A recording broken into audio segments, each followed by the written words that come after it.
अस्सलाम वालेकुम, मैं मुदस्सिर कदीर और इस वक्त मैं मौजूद हूँ जिन्ना हॉस्पिटल की न्यूरो सर्जरी वार्ड में। और न्यूरो सर्जरी वार्ड को गुज़िश्ता दिनों न्यूरोलॉजी के हवाले से जिन लोगों को फालिज होता है और जिनको टीके लगाए जाते हैं तो उसका एहतमाम भी यहाँ पे किया गया है। और मैडम जो न्यूरो सर्जन है प्रोफेसर फौजिया सज्जाद साहिबा, उनको टीकों के हवाले से जो है ना मुकम्मल इख्तियार दिया गया है कि वो उन मरीज़ों को टीके लगाएँ जो फालिज का शिकार होकर मुकर्ररा वक्त के अंदर अस्पताल में रुजू करें। बहुत बहुत शुक्रिया मैडम कि आपने हमें वक्त दिया। ज़रा बताइएगा कि ये टीपीए इंजेक्शन, मेरा ख्याल है ये जो अब आप लगा रही हैं शायद टीपीए से अगला फार्मूला है। जी बिल्कुल। अब फालिज के मरीज़ों के लिए जो इंजेक्शन गवर्नमेंट ने प्रोवाइड किया है वो टीएनके टेनेक्टिप्लेज है। एक तो इसका सबसे बड़ा एडवांटेज ये है कि टीपीए का इंजेक्शन बोलस डोज में दिया जाता था, इन्फ्यूजन फॉर्म में दिया जाता था। इस टीके को आप जस्ट एज सच अपने डिस्टिल्ड उसके मुतल्लिका पानी के साथ मिलाकर वैसे ही इंजेक्शन लगा सकते हैं जैसे सिंपल इंजेक्शन लगाया जाता है। और इसके साइड इफ़ेक्ट्स टीपीए के मुकाबले में काफ़ी कम हैं और ये उससे काफ़ी बेहतर प्रिपरेशन है, बेहतर फार्मूला है, बेहतर रिजल्ट्स दे रहा है और हमने अपनी प्रैक्टिकल लाइफ में देखा भी है इसके अच्छे रिजल्ट्स। मैडम मुझे बड़ा अचंभा हुआ कि जब यहाँ पे बनाया गया टीपीए या टीएनए जो आप इंजेक्शन लगा रही हो आपको दिए गए, तो मेरे ख्याल में था कि न्यूरोलॉजी होगा, लेकिन वो आपको उन्होंने दिया चार्ज दिया कि आप इसको बैसियत एक इदारे के मुतमिन के तौर पर इसको देखें और ये इंजेक्शन भी लगाएं। तो आपने कैसा महसूस किया और आपने इस वार्ड का जो इनोग्रेट किया उसमें कितने बेड्स रखे हैं मरीजों के लिए? जी, पहली बात तो ये है कि जिन्ना हॉस्पिटल लाहौर एक बहुत ज़्यादा प्रेस्टिजियस इदारा है, 1600 बेडेड यूनिट और उसके अंदर अनफॉर्चुनेटली न्यूरोलॉजी का शोबा नहीं है। मेडिसन जहाँ पर न्यूरोलॉजी का शोबा ना हो वहाँ पर जनरल मेडिसन इस शोबे को संभालता है। अनफॉर्चुनेटली उनके पास भी बर्डन बहुत ज़्यादा है, इस वजह से उन्होंने इसको परसू नहीं कर सके। तो हमने सिर्फ इस सिलसिले में कि एक इतने बड़े इंस्टीट्यूट के अंदर स्ट्रोक यूनिट का कायम होना बहुत ज़रूरी है। अगर स्ट्रोक यूनिट अगर आज नहीं यहाँ पर कायम होगा फिर शायद अगले 5-10 साल में भी कायम ना हो सके। तो इस वजह से हमने इसका बेड़ा उठाया और हमारी प्रिंसिपल साहिबा और एमएस साहब और मेरी अपनी सारी टीम इन सब ने मुझे सपोर्ट किया और इस वजह से हमने इसको एक्सेप्ट किया चैलेंज के तौर पर। और इसमें पहले मरहले में हमने 4 बेड जो कि हमारे ट्रियाज एरिया में एमरजेंसी में मखसूस किए गए फालिज के मरीज़ों के लिए। जो ही मरीज़ आता है इसमें एक चीज़ बहुत इम्पॉर्टेंट है, मरीज़ क्या फिट भी है टीका लगवाने के लिए कि नहीं है। उसमें बहुत सी चीज़ें हैं कि क्या मरीज़ उस गोल्डन आवर के अंदर अस्पताल की प्रेमिसेस में मौजूद है। 4.5 घंटे के अंदर अगर मरीज़ के अंदर फालिज की अलामात आएँ और उसके बाद 4.5 घंटे के अंदर मरीज़ हॉस्पिटल में आ जाए तो वो इस क्राइटेरिया में आता है कि हम उसको टीका लगा सकें। फिर इसके अलावा भी उसको चेक करना पड़ता है कि क्या उसके अंदर जिस्म में वो कोई खून पतला करने वाली अद्वियात तो इस्तेमाल नहीं कर रहा, कहीं उसके अंदर खून के जमाव का कोई मसला तो नहीं है, क्या ये फालिज इस्कीमिक स्ट्रोक है कि हेमरेजिक स्ट्रोक है।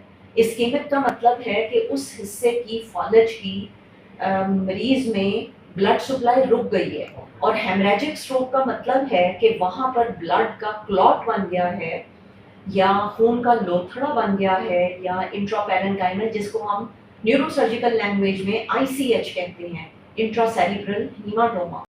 कहीं ब्रेन के अंदर ब्लड तो नहीं है। तो इस सूरत हाल में अगर इनमें से कोई भी कॉन्ट्रा इंडिकेशन हो तो मरीज़ को टीका नहीं लगाया जाता। तो पहले मरहले में हमने 4 बेड मुख्तस किए और उसके अंदर हमारी हॉस्पिटल की एडमिनिस्ट्रेशन ने हमें सपोर्ट किया। हमारा एमरजेंसी ऑफिसर मरीज़ को पहली स्टेज में रिसीव करता है और उसमें अगर उसके ब्लड के सैंपल्स भिजवा दिए जाते हैं और उसका सीटी ब्रेन करवा दिया जाता है, इन सारी चीज़ों को रूल आउट करने के लिए कि खून के जमाव का मसला तो नहीं, कहीं ब्रेन के अंदर पहले से हेमरेज तो नहीं हो चुका या उसके ہسٹری میں یہ پوچھا جاتا ہے کہ وہ خون پتلا کرنے والی کوئی ادویات تو استعمال نہیں کر رہا، پھر ہم اس کا ایک اسٹروک کا NIHSS اسکور کو مانیٹر کرتے ہیں، کیا وہ مریض اس کرائیٹیریا میں آ رہا ہے۔ اس میں شعبہ پیتھولوجی اور شعبہ ریڈیولوجی کی بھی معاونت حاصل ہے۔ ہم نے ایک اسٹیمپ بنوائی ہے جس کے اوپر اسٹروک پیشنٹ لکھا جاتا ہے، اور وہ جس مریض کو فائل کے اوپر اسٹروک کی مہر لگے گی اس کا آدھے گھنٹے کے اندر اندر بلڈ سیمپلس بھی ہو جائیں گے اور CT برین بھی ہو جائے گا، اور یعنی وہ کوئی فوری طور پہ ہی اس کا جی کام شروع ہو بالکل جائے بالکل ایک فاسٹ ٹریک سیپریٹ سے اسٹارٹ کیا گیا ہے۔ ٹھیک ہو گیا۔ پھر وہ مریض نیورو سرجری کے سینئر رجسٹرار کے حوالے کیا جاتا ہے، وہ مجھ سے بھی لیزون کرتے ہیں۔ خیر ہم نے ایک یہاں پر واٹس ایپ گروپ کریٹ کیا ہے جس میں پیتھولوجسٹ، ریڈیولوجسٹ، ایڈمنسٹریشن کے لوگ، EMOs اور neuro surgery department on board ہے، اور اس میں فوراً اگر مریض کو وقت پر آیا ہے، کوئی کانٹرا انڈیکیشن نہیں ہے تو ہم اس کو انجیکشن لگا دیتے ہیں۔ پہلے اس کو 2-4 گھنٹے ایمرجنسی میں ہی انہی جو 4 بیڈ مختص کیے گئے ہیں وہیں پر اس کا علاج کیا جاتا ہے، مانیٹر کیا جاتا ہے انجیکشن کے بعد، اور اس کے بعد اس کو نیورو سرجری کے آؤٹ ڈور میں نیورو سرجری کے وارڈ میں رہتے ہیں۔ HDU میں ہائی ڈیپینڈنسی یونٹ کے اندر شفٹ کر دیا جاتا ہے۔ ہائی ڈیپینڈنسی یونٹ کے اندر بھی ہم نے 2 بیڈ فالج کے مریضوں کے لیے مختص کیے ہیں۔ ہماری نرسز کی ٹریننگ بھی پنس کے ساتھ، اور جو CM کی اسٹروک مینجمنٹ ٹیم ہے اس کے ساتھ لیزون ہے، ان کی بھی ٹریننگ ہو رہی ہے۔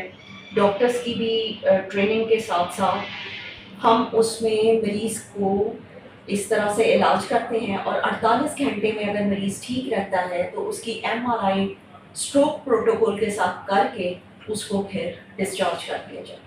اس وقت تک اس کی کافی حد تک صورتحال جو ہے کلیئر ہو چکی ہوتی ہے۔ جی بالکل الحمدللہ۔ اب تک آپ نے کتنے ٹیکے لگائے؟ الحمدللہ پہلی سٹیج میں گورنمنٹ کی طرف سے ٹرائل بیسس پر 5 انجیکشنز جناح ہاسپٹل لاہور میں دیے گئے تھے۔ ہم نے 5 مریضوں کو انجیکشن لگائے، اور الحمدللہ 5 کے 5 مریض بہتر ہوئے۔ 4 مریض جو کہ 0/5 پاور کے ساتھ کمپلیٹ فالج کے ساتھ آئے تھے وہ چل کر گئے اس ہسپتال سے، ہم نے پاؤں سے چل کر گئے۔ 5ویں مریض میں بھی بہتری آئی، لیکن اس کے کچھ ہارٹ کے ایشوز تھے جس کی وجہ سے اس کو ہمیں ICU میں پھر شفٹ کرنا پڑا۔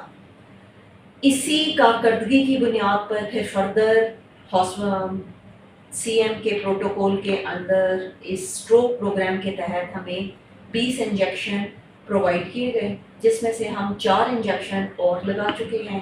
4 مریضوں میں بہتری آئی ہے، 4 کے 4 مریض ہم ڈسچارج کر چکے ہیں۔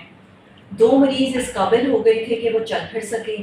2 مریضوں میں بہتری تو ضرور آئی، امید ہے کہ وقت کے ساتھ ساتھ فردر بہتری ہو جائے گی۔ یعنی کہ آج 21 اگست 2026 تک آپ 9 ٹیکے لگا چکے ہیں، 9 ٹیکے لگا، اور 9 کے 9 مریض جو ہیں اس ان وقت میں صورتحال کنٹرول میں ہے۔ جی بالکل بہتری ہے، اور ان کے اندر ہمیں TN کے انجیکشن کی کوئی کمپلیکیشن بھی نظر نہیں آئی۔ اس کے حوالے سے نا کیونکہ ہم بات کرتے ہیں آگاہی کی، اب اکثر لوگوں کو معلوم نہیں کہ جناح ہاسپٹل میں یہ شعبہ بن چکا ہے۔ جناح ہاسپٹل میں جب ٹیکے لگ جاتے ہیں لوگ سوچتے ہیں نا کہ سب سے پہلے سوچتے ہیں سروس ہاسپٹل، اس کے بعد سوچتے ہیں نیو ہاسپٹل، اس کے بعد پنس کی باری آ جاتی ہے۔ اب یہ ایک بڑا ایک سائڈ پہ ہاسپٹل علامہ اقبال میڈیکل کالج کے تحت جناح ہاسپٹل، تو ہم یہ کہہ سکتے ہیں کہ آئندہ اگر کسی کو کچھ علامات، وہ فاسٹ والا کلیہ کیا ہے وہ ذرا بتائیے گا۔ جی اگر کسی بھی مریض کے اندر چہرے پہ کوئی فالج کے اثرات ہوں، بازو میں یا ٹانگ کے اندر کوئی بھی کمزوری محسوس ہو، تو مریض کو فوراً کسی بھی اسٹروک سینٹر سے، اپنے گھر کے نزدیک ترین اسٹروک سینٹر سے رجوع کرنا ہے۔ نہیں اگر اس کو پتہ نہیں لگے ہو،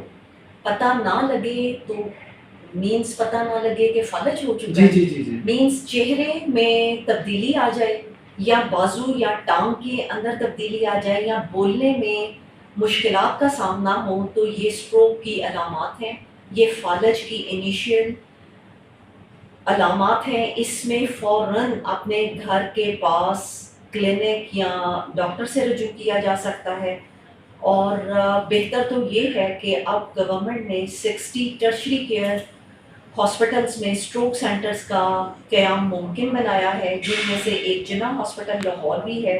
लाहौर के सारे टीचिंग हॉस्पिटल इसमें आते हैं, तो अपने घर के नज़दीक तरीन जो भी बड़ा हॉस्पिटल है वहाँ पर रजू करना चाहिए और बताना चाहिए कि हमारे अंदर ये अलामात हैं। हर हॉस्पिटल के अंदर स्ट्रोक के काउंटर्स हैं। हमारे हॉस्पिटल में भी स्ट्रोक का एक अलहदा कैजुअलिटी मेडिकल ऑफिसर मौजूद है, स्ट्रोक की स्टाफ नर्स अलहदा मौजूद है, स्ट्रोक के बेड्स अलहदा मौजूद हैं, स्ट्रोक की पूरी टीम मौजूद है। तो जो मरीज़ फ़ौरन एमरजेंसी में आएगा उसमें फालिज का शुबा होता है, उसको ट्रीट ही फालिज के मरीज़ के तौर पर किया जाए। यानी अगर किसी को समझ ना आ रही है तो 11-22 को भी अगर कॉल करते हैं तो वो भी नज़दीकी सेंटर में ले आएंगे क्योंकि उनकी भी तरबियत कराची। बिल्कुल बिल्कुल। इस स्ट्रोक सेंटर के इस स्ट्रोक प्रोग्राम के तहत 1122 का लेज़ॉन है with the stroke team. Madam आप क्योंकि जो सरकारी हॉस्पिटल्स हैं या जिनको हम कहते हैं कि जो सबसे ज़्यादा जहाँ पर लोग रजू करते हैं आके, तो वाहिद आप न्यूरो सर्जन हैं जो ख़त्म हुआ है मेरे ख्याल में इस वक्त पंजाब लेवल पर। तो आप ये जो तमाम सूरत हाल है जिसमें वज़ीर आला पंजाब मरीम नवाज शरीफ साहब का विजन है फालिज के हवाले से और प्रिंसिपल साहबा जो तैयबा वसीम साहबा इनका भी विजन है, तो आप इन विजन्स को कैसे आगे लेकर चलेंगे? मेरा ज़ाती ख्याल ये है कि शायद न्यूरो सर्जरी है ही ख़वातीन की फील्ड।